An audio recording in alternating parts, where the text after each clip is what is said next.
They lost their father. They lost their anchor.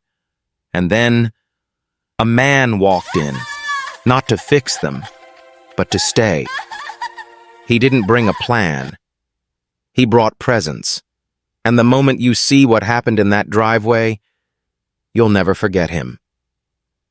Just 3 days ago, Sierra had spit on the windshield. Sloan had threatened to stage a hostage crisis.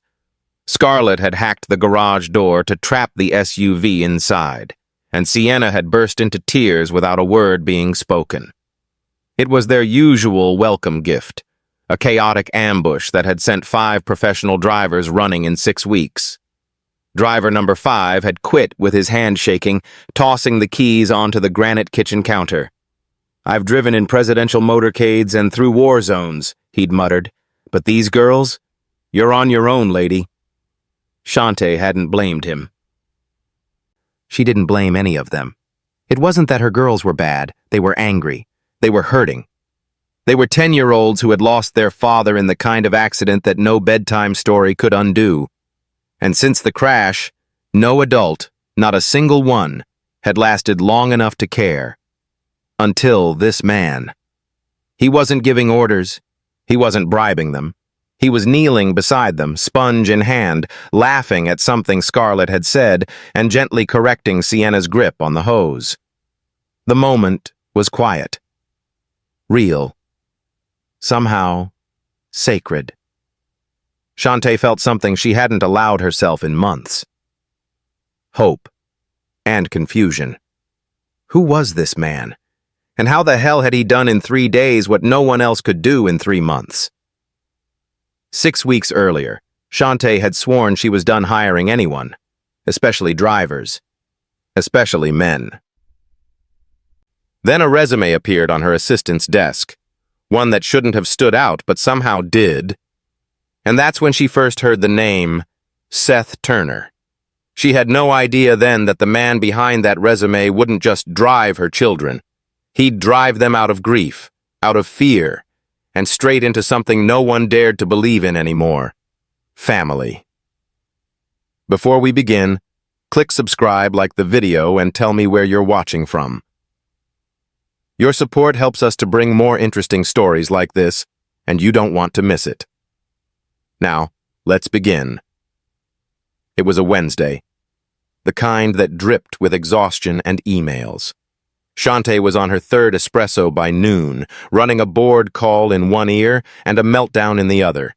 Sloan had locked herself in the pantry. Again. Scarlett had cut her own bangs and blamed the dog. Sienna was sobbing quietly in a blanket fort. Sierra had rewritten the Wi-Fi password out of spite. The 5th driver had quit just 2 days earlier. Shante didn't even ask for details this time. She knew the drill. Chaos, glitter, and trauma detonated like emotional grenades until the poor soul ran for his life. She told Maddie, her assistant, "No more interviews, no more resumes, I'm done." But Maddie, ever the optimist in designer heels, slid a folder across the table anyway. "I know what you said, but I really think you should look at this one." Shante sighed and opened it, fully expecting to close it 2 seconds later. But she didn't. Name, Seth Turner. Age, 40. Background, former Army logistics officer. Experience, diplomatic transport, private security. Volunteer, Children's Trauma Center requested assignment, Voss Family Transport. Shante blinked. "He requested this job?" she asked, looking up. Maddie nodded. "I called to confirm. He said he's aware of the media attention and the, reputation of the girls. So he's either reckless or completely unhinged," Shante muttered. But something tugged at her. A strange stillness between the lines. The resume didn't scream ambition or desperation. It just stood there, like a person who wasn't trying to impress anyone. "Fine," she said after a pause. "1 interview." He arrived the next morning at 9 o'clock sharp. No flash, no nerves, just a calm man in a clean pressed shirt who walked like someone used to carrying heavy things. "Seth Turner," he said, offering his hand with quiet confidence. Shante led him into her office, more curious than committed. She watched as he sat, not stiff, not slouched, comfortable in silence. "You know what you're walking into?" she asked, getting straight to it. "I know your daughters have lost more than most adults can process," Seth said, "and that most people treat them like problems instead of people." His tone was steady. No pity, no theatrics. "You think driving a car qualifies you to fix that?" "I'm not here to fix them," he said simply. "I'm here to keep them safe, and maybe remind them what consistency feels like." Shante studied him. "This isn't just about driving, Mr. Turner. These girls will test every part of you, emotionally, mentally, probably physically." "I've been shot at in Afghanistan," he replied.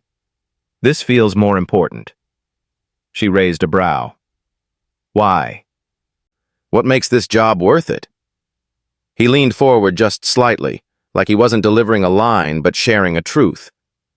"Because sometimes the kids who act out the loudest are the ones who need to be heard the most."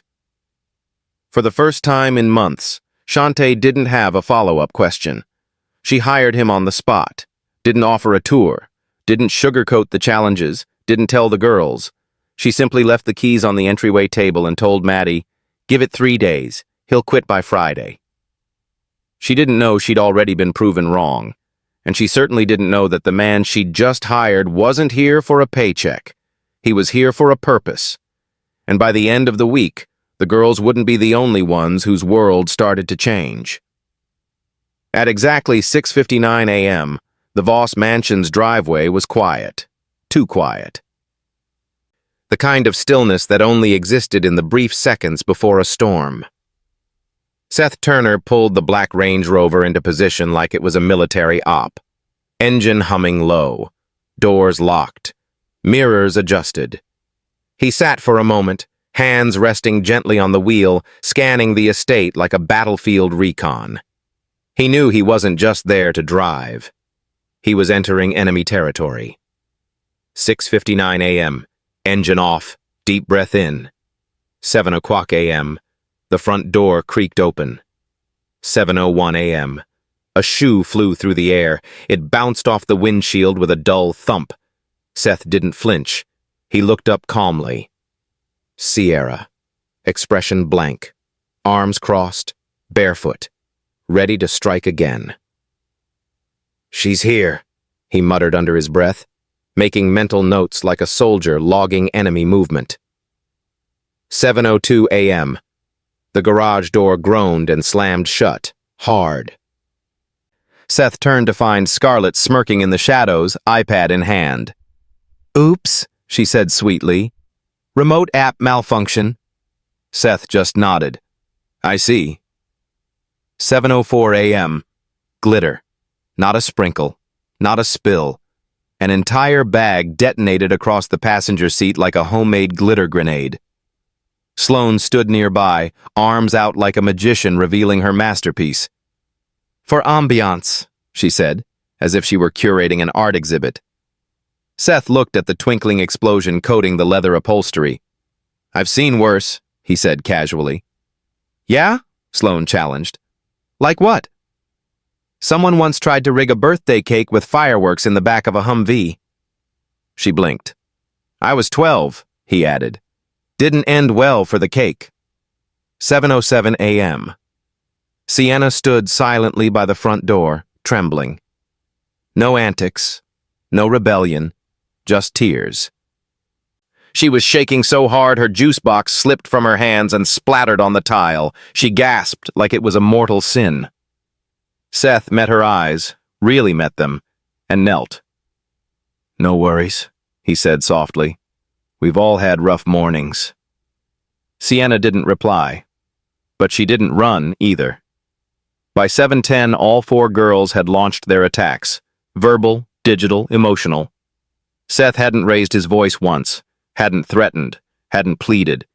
He simply stood beside the SUV and said, calmly and clearly, "I'll be here when you're ready." Then he opened the driver's side door, sat down, and waited. 8 o'clock a.m. The girls were still inside, watching him through windows like spies. 9:30 a.m. Scarlett asked Sloane, "Why hasn't he left yet?" 10 o'clock a.m. Sienna peered through the curtains and whispered, "Is he humming?" 11:01 a.m. The front door opened. 4 sets of tiny, tentative feet padded down the steps. They didn't speak. They didn't apologize. They just climbed into the SUV, one by one. No commands. No fuss. No games.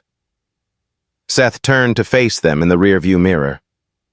"Ladies," he said with a calm smile, "your chariot awaits." The engine purred back to life. For the first time in weeks, the Voss family car rolled down the driveway without someone crying or quitting. Inside, 4 confused girls sat quietly, unsure what had just happened. He hadn't shouted, he hadn't scolded, he hadn't flinched. And that unsettled them more than anything. Somewhere deep in their grief-soaked hearts, they all asked the same silent question: why didn't he leave? They didn't know it yet, but they were about to learn something life-changing. Some people don't walk away from broken things. They show up, sit still, and wait until you're ready to be whole again. The Range Rover glided down the winding hills of Beverly Hills with the quiet hum of power beneath its hood. But inside, the real force moving it forward wasn't fuel. It was curiosity. And Seth knew better than to smother it with rules. "Pick a song," he said calmly, eyes still on the road. The 4 girls blinked at him from the back seat like he'd spoken another language. "No, really," he added. "You're in charge of the playlist." Sierra looked suspicious. Sloane looked thrilled. Scarlett grabbed her phone like it was a weapon. Sienna just stared at the screen in front of her, unsure. 5 seconds later, the speakers exploded with bass-heavy pop and glittery chaos. "Yaz, Queen!" Sloane yelled, cranking the volume to 11. Scarlett bounced in her seat like it was a party bus. Sierra pretended to roll her eyes but tapped her knee to the beat. Sienna covered her ears, but didn't cry this time. Seth just turned the volume down 2 notches, smiled, and said, "Solid choice, but fair warning. If anyone picks Baby Shark, I'm pulling over and filing a formal protest." Scarlett gasped theatrically. "You can't silence the sharks." "Try me," Seth said with a grin. 10 minutes in, Sloane tried her first real test. She flicked the sunroof switch and shouted, "Freedom!" as the wind rushed in. Then she hit the volume again. Max. The car shook with sound. She waited for him to snap. He didn't. Seth calmly reached forward and adjusted the climate control. "You'll freeze up there in 90 seconds. Sloane stared at him. He wasn't rattled, not even close. She shut the sunroof herself. Meanwhile, Scarlett leaned forward between the front seats and declared, "I'm co-pilot now." "Cool," Seth said without hesitation. "You're in charge of navigation.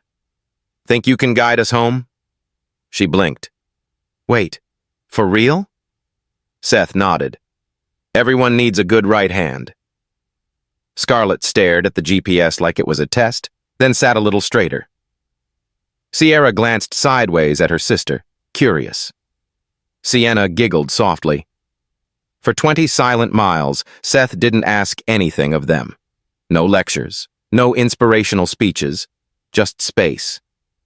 And somehow, that space made room for something none of them expected. Peace. They weren't used to an adult who didn't try to fix them or control them. They weren't used to a man who wasn't angry or afraid. When they pulled into the driveway, the girls jumped out faster than usual. No complaints, no eye rolls, no glitter bombs. They didn't say goodbye, but they didn't slam the doors either. That alone felt like a miracle. Shante met him at the entryway, arms crossed. She studied him with the measured caution of a woman who expected bad news, again. Well? She asked. Seth took a slow breath and shrugged. They're not a problem, he said simply. They're just untethered. Shante's eyes flickered with something between disbelief and hope. Untethered, she repeated softly. Yeah, Seth said. Like balloons, spinning out because no one's holding the string. She didn't respond right away. He didn't push. He just handed her the keys and walked back to the driveway, where glitter still shimmered faintly in the passenger seat. He didn't know it yet, but those girls?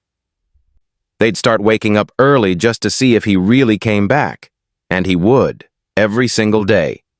By day 4, it wasn't about the glitter anymore, or the playlists, or the shoe throwing. It had become something else entirely. A test. A different kind. A deeper kind. And Seth? He kept showing up. Scarlett struck first. It was just after breakfast. She marched into the garage with crossed arms and narrowed eyes, glaring like she was delivering a courtroom accusation. You're a spy, she said flatly. Seth looked up from checking the tire pressure. A what now? A spy, she repeated.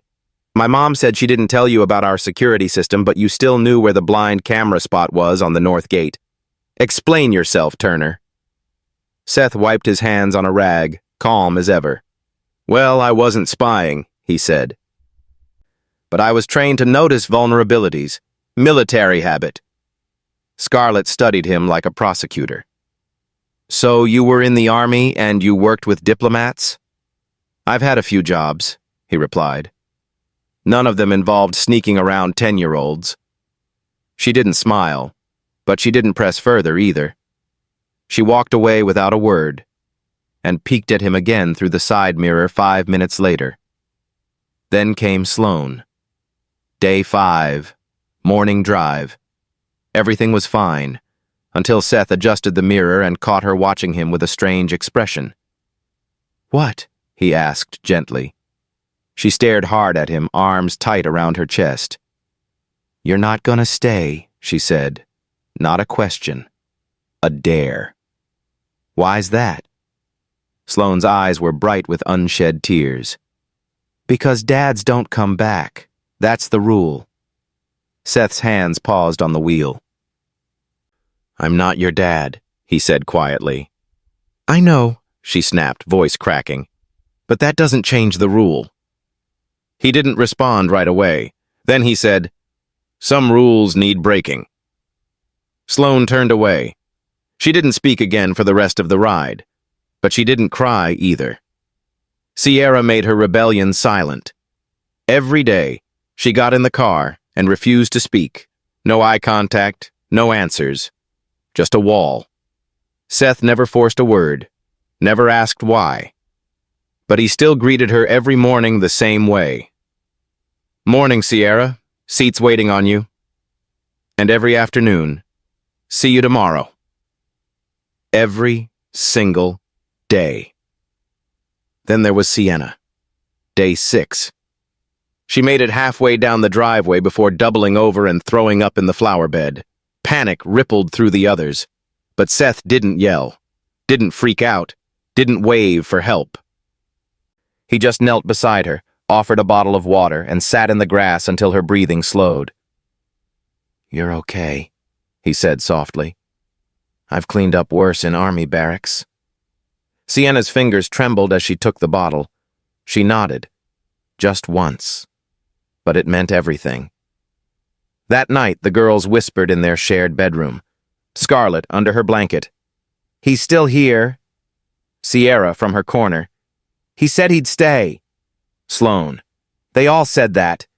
Sienna, barely audible. He didn't flinch when I puked. They lay there in silence for a long moment. Then Scarlett asked the question none of them could answer. Why hasn't he quit yet? What they didn't know was this. Seth wasn't just trying to survive their chaos. He understood it. He'd seen it in foster homes, in trauma wards, in bomb shelters.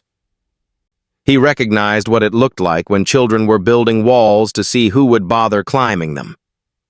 And that's exactly what he was doing, climbing, one brick at a time. Saturday morning rolled in soft and golden, the kind that usually passed unnoticed in the Voss mansion, a quiet lull before another week of locked doors, slammed car seats, and broken routines. But today, something different was brewing in the driveway. Seth was already outside by 8 o'clock a.m., sleeves rolled up, setting down a bright blue bucket, a bottle of lemon-scented car soap, and 4 unused sponges. He didn't call for them. He didn't send a message or ask for permission. He just got to work. The Range Rover gleamed under the early light, streaked with a week's worth of glitter dust, juice stains, and the residue of emotional warfare. Seth dipped the sponge into the bucket, squeezed it once, and started scrubbing like it was the most normal thing in the world. Inside the house, Scarlett watched from the upstairs window, nose pressed to the glass. "He's washing the car," she whispered to no one. Sloane flopped dramatically on her bed, replied without looking. "So? That's what drivers do." Sierra opened the door halfway. "But he didn't ask us to help." Sienna, quiet as ever, peeked around the corner. "Do you think he'd let us?" There was a moment of silence. Then Scarlett smirked. "Only one way to find out." 10 minutes later, the front door creaked open. 4 girls stood at the top of the steps in pajamas and bare feet, eyeing the scene like explorers at the edge of unfamiliar land. Seth didn't turn around. He just said, casually, "Could use a few extra hands." No pressure, no demand, just invitation. Scarlett moved first. Of course she did, grabbing a sponge like she'd been born for this. Sloane followed with an exaggerated sigh. "Ugh, fine. But I want DJ privileges." Seth nodded. "Fair trade." Sierra joined next, silently but purposefully. Sienna hesitated, then stepped forward, and just like that, they were washing the car. It started serious, careful scrubbing, tentative teamwork. Then Scarlett flicked water at Sloane. Sloane splashed back. Sierra slipped on the soapy driveway and laughed harder than she had in months. Sienna giggled until her stomach hurt, gripping Seth's arm for balance as foam dripped from her nose. Seth stood in the middle of it all, soaked, sparkling with glitter from last week's trap, and completely at peace. Inside the house, Shante was deep in a Zoom call with investors when her assistant, Maddie, tiptoed in, holding her phone like a sacred artifact. "Ma'am, you need to see this." Shante waved her off. "Not now, Maddie, No," Maddie insisted. "Right now." With a sigh, Shante followed her to the front hallway. She opened the door and froze. There, on the sunlit driveway, her 4 daughters were laughing. Laughing. No fighting, no screaming, no tears. They were soaked from head to toe, scrubbing the car like it was a game. Scarlett was trying to balance a sponge on her head. Sloane was arguing about which soap smelled better. Sierra had a streak of bubbles across her nose. And Sienna, her sweet, silent Sienna, was throwing her head back in pure, uninhibited joy.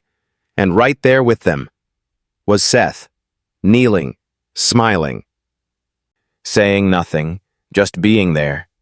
Shante gripped the doorframe like it was the only thing keeping her upright. She hadn't seen them like this since before the accident, before everything shattered. Her throat tightened. She swallowed back tears. Is this what healing looked like? Was it this simple? This human? She didn't step outside. Not yet. She just stood there, watching something sacred unfold, in soap and sponges, and laughter she thought she'd lost forever. By Monday morning, the photo was everywhere. A long-lens paparazzi shot taken from across the street. Grainy, sun-washed, but unmistakably powerful. 4 barefoot girls soaked in suds, covered in laughter. A black SUV behind them. A man at the center, sponge in hand, shirt clinging to his back, a quiet smile on his face. Seth Turner. By lunchtime, social media had done its thing. Trending headlines. Billionaire's chaos kids finally tamed by him. Handsome black driver calms the storm in Beverly Hills. Modern-day Mary Poppins. But cooler and hotter. Shante saw the photo while sipping her coffee. She didn't choke, didn't flinch, just stared. The girls, happy. Seth, steady. Her, unseen. But the moment, real. Her phone buzzed again. Maddie, we've got PR fallout incoming. It didn't take long for the darker headlines to follow. Widow Voss hires nanny driver hybrid to patch family image.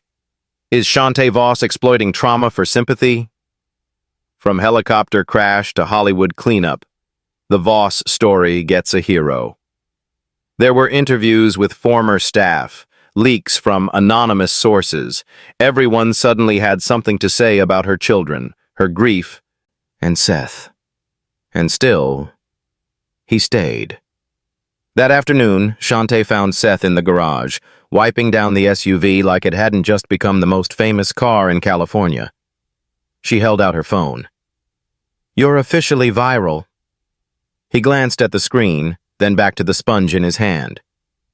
"Guess I missed my window to stay invisible," he said with a shrug. "I'm sorry," she said. "Don't be. There's a lot of noise coming. Some of it's nasty. I've heard worse." She paused. "A few agencies reached out. You're being offered triple what I pay." Seth nodded, still polishing. "I figured." "So..." She crossed her arms. "Are you leaving?" He set the sponge down and turned to face her fully. "You don't leave kids mid-journey, not when they finally let you in the car." The words hit her like a wave, not because they were poetic, but because they were true. Later that evening, the girls gathered around Seth as he helped them clean their muddy sneakers from the weekend. Sloane pulled out her iPad and said, "You're famous now." "Is that so?" he said without looking up. "You're on TikTok. People are calling you a hero." Sierra added, "Someone made a fan page called Captain Turner." Scarlett grinned. "They think you're a bodyguard. Or a secret agent." Sienna quietly, "Are you gonna go now, since everyone wants you?" Seth paused, then looked up, one by one, meeting each of their eyes. "You girls were never a stepping stone. You're the destination." The lights flickered on in the garage. The house behind them buzzed with noise. But inside that quiet space, 4 girls leaned in just a little closer to the man who didn't yell, didn't run, didn't flinch. And across Beverly Hills, 1,000 headlines screamed, but none of them mattered more than the one being written in 4 young hearts. He stayed. The Voss girls arrived at the Crestmore Academy auditorium just after 6.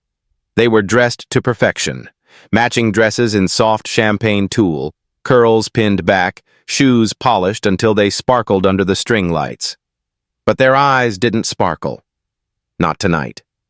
Sierra kept her gaze locked on the polished floor. Scarlett chewed her lip, fingers twitching for something to fidget with. Sienna sat quietly, shoulders hunched, bouquetless hands folded tightly in her lap. And Sloane, normally the loudest, was silent. It was the annual father-daughter celebration, and this year, like the last 2, they came alone. They hadn't wanted to, but their mother, Shante, had asked them to try. Around them, girls twirled in satin and sequins, laughter echoing through the space like wind chimes. Dads lifted daughters into the air, held their hands for slow dances, kneeled to adjust tiaras and touch up lip gloss. The Voss girls sat like statues, together, but achingly alone. Then the music changed, and the front doors opened. A tall figure walked in, not flashy, not late, just present. He wore a navy blue suit, slightly wrinkled from the day. In his hands were 4 small bouquets, wrapped in soft brown paper and tied with twine. Seth Turner walked straight across the room, eyes only on them. He didn't hesitate. He didn't fumble.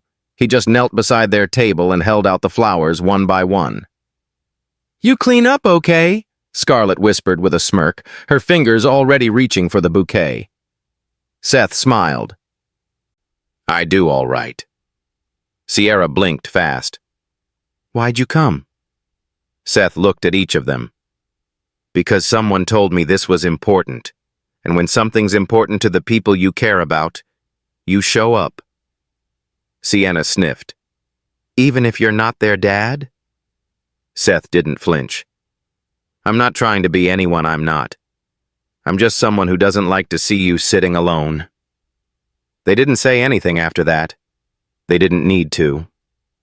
Seth stood and offered his hand. Scarlett took it first. She led him to the dance floor, head held high like she'd been waiting all night for this moment. Then Sierra. Then Sienna. Then, finally, Sloane. One by one they danced. No choreography, no rules. Just girls in dresses and a man who knew how to show up. The room watched. Teachers smiled. Parents whispered. Some stared in awe, wondering who he was. Others just knew. As the night wound down, a teacher approached Sloane near the drink table. She leaned down, voice gentle, curious. "Sweetheart, is that your dad?" Sloane looked over at Seth. He was crouched beside Sienna, fixing a ribbon on her bouquet. He wasn't posing, wasn't watching. He was just there, present, whole. The way a real anchor is, strong, quiet, grounded. Sloane turned back to the teacher and replied, "Not by blood, but definitely by heart." That night, the girls pressed their bouquets between the pages of heavy books to dry them. Scarlett placed hers inside her journal. Sierra tucked hers into the drawer with her dad's old watch. Sienna slept with hers beside her pillow. And Sloane? She placed hers outside Seth's door. No note attached, just the quiet offering of a girl who'd learned that presence was a kind of love, too. The world still called him their driver, but in their hearts, he had become so much more. The Range Rover still purred down the long Beverly Hills driveway every morning, tires kissing the pavement like muscle memory. But inside, everything had changed. The chaos hadn't vanished, not by a long shot. Sierra still argued over seat rotation. Scarlett still tried to renegotiate every rule. Sloane had an opinion about everything. And Sienna, while calmer, still had her quiet storms. But under all of it, something new had taken root. Peace. Months had passed since the glitter, the garage door ambush, and the cautious car washes that started it all. Now, the house no longer echoed like a war zone. It breathed. It laughed. It lived. And so did Shante Voss. She still ran her empire, still closed deals and led investor calls from her glass-walled office. But she didn't look like a woman clawing her way through motherhood anymore. Now, she looked like a woman in it, fully present, a little softer around the eyes, and occasionally barefoot in the kitchen, laughing with her daughters. Balance had found her. Or maybe she had let it in. And Seth? He still drove. But no one called him the driver anymore. Now he was Captain Turner.